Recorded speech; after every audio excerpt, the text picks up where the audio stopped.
Okay, so here we go, last video on solving your exponential equations. Our final strategy is again another factoring strategy, but in this case we don't have common factor. We're actually going to be trying some product sum here. So similar to the other factoring strategies, or similar to the last one we solved where we used exponent laws, we want to start that one off, or these types off, the same way.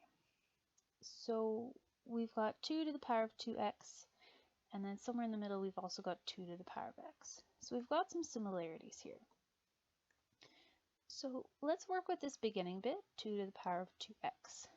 For these factoring type questions, you'll have something in front of your x, so 2x, 3x, in most cases just 2 though. So let's use our exponent laws here to see what we can do, or see how we can manipulate this equation.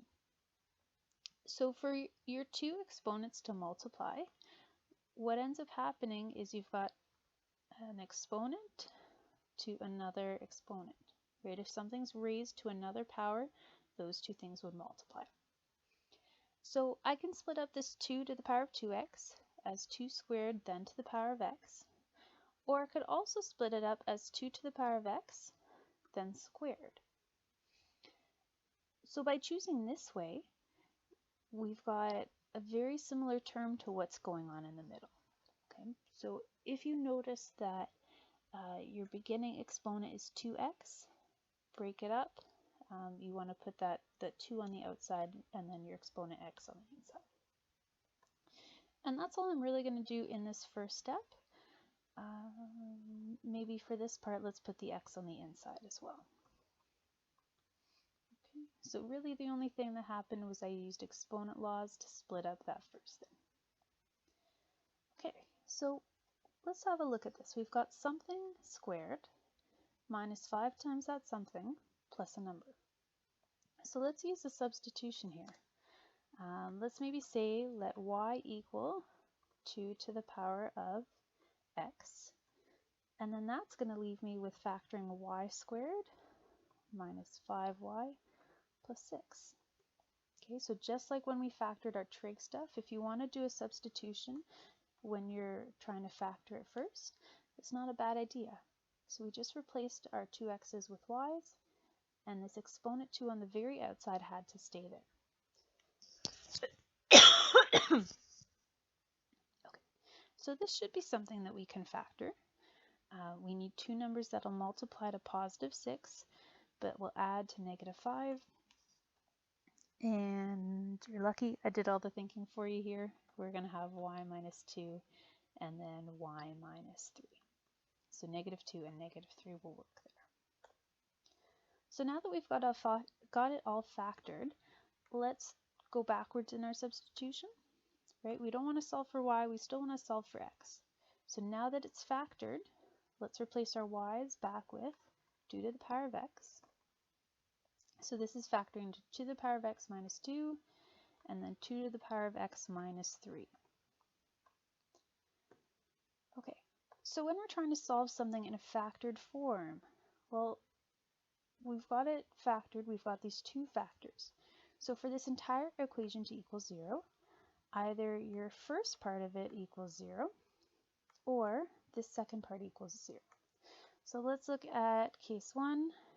If 2 to the power of x minus 2 were equal to 0. Well, we could bring that 2 over. So 2 to the power of x would equal positive 2. And that's an easy one. We've got the same base, so therefore x equals 1. So really not too bad on that first bit. So if 2x minus 2 were equal 0, that gave us one solution that x equals 1. Now, the other thing that could happen is this part. 2 to the power of x minus 3 could be equal to 0. Okay, so let's work with that part here. Let's see if we get any solutions for this part. So start by bringing your 3 over. We'll have 2 to the power of x equals positive 3. Now, this isn't something that we can solve using guess or check or that type of deal. So in this case, we might even want to convert it to a logarithm. So we know 2 is going to be your base. So let's write log with a base of 2. Our 3 is your answer. That's going inside. And the log is going to isolate for your exponent. So because we can't really solve this part, we can't really guess and check for x, we can convert it to a log. So log 2 of 3 would be equal to x. Now, if you're one of the lucky ones with a really nice handy calculator, you could throw this all in. For the rest of us, we're going to have to use our change of base formula, which means doing the log of the inside, so log of 3, then dividing by log of your base. And if you throw that all in, you should get that x is about, I don't know, 1.58, and feel free to round it. Okay. So we end up getting 2 answers here, and that's because we've got 2 different factors. We were able to split it up into 2 different portions. So one of our factors is that x is positive 1, and then the other factor gave us that x is 1.58 approximately. So again, the reason we could use our product sum factoring here is because we could split up the beginning bit, and we got something squared minus 5 times that same thing. So if you want to make a substitution to make factoring easier, go ahead and do that. But then you do have to solve each factor equal to 0. So let's try one more of these. In this next one, we're going to try and solve 3 to the power of 2x minus 4 times 3 to the power of x, and that's going to be equal to 45. So because this one has the exponent 2x, this is going to have to be our product sum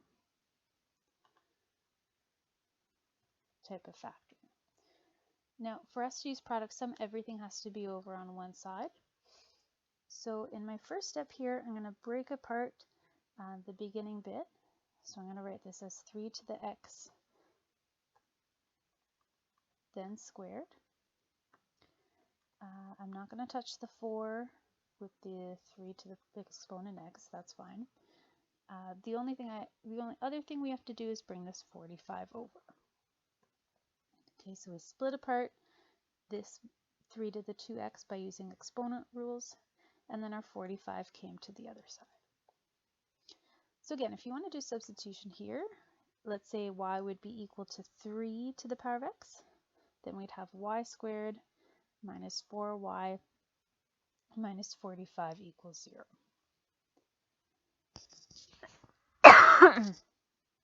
So using product sum, we need 2 things that multiply to negative 45 and that add to negative 4. So it looks like we're going to be choosing y minus 9 and then y plus 5. And then again, once that's factored, sub your base back in for y's. So really we're solving when 3 to the power of x minus 9 times 3 to the power of x plus 5 would equal 0. So again, 2 factors, 2 cases. Let's start off with this first case.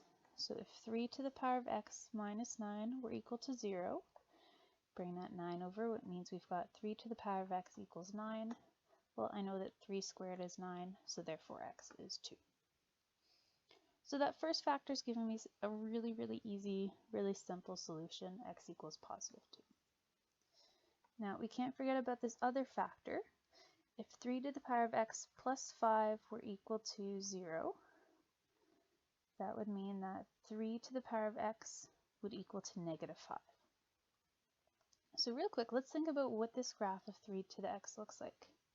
An exponential function, or an exponential graph, is going to have your asymptote along the x-axis, and then it's shooting up.